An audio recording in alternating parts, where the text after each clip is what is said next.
हे कान्हा, सतरे ए संसारटा केड़े अजब ना। ए संसार रे प्रत्येक लोक किछि ना किछि हरेकी सबुबेले कांदु थांती, सबुबेले दुखरे बुड़ीकी रही थांती। किंतु मु जेतेबेले तुमको देखे आश्चर्य हुए। सतरे तुमे तुम जीवन रे केते किछि न हरैछ, किंतु सबुबेले हसुथाओ। केमिति? जन्म हो हो माँ बापा को हरैबाकू पड़िछि। माँ बापा को हरैला परे जो मानकू माँ बापा बोली भाविछ तांको भी हरैबाकू पड़िछि। सांगसाथी को छाड़ीबाकू पड़िछि, राधा को छाड़ीबाकू पड़िछि, जन्मस्थान को छाड़ीबाकू पड़िछि, जन्मस्थान पर कर्मस्थान को भी छाड़ीबाकू पड़िछि।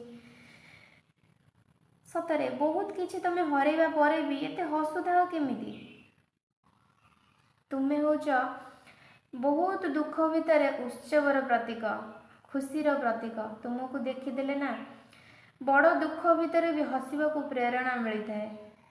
तथापि ये संसारटा एते बड़ सत को ग्रहण भी करने को प्रस्तुत नुहे। तांको बुझेई दियो ना तुमे।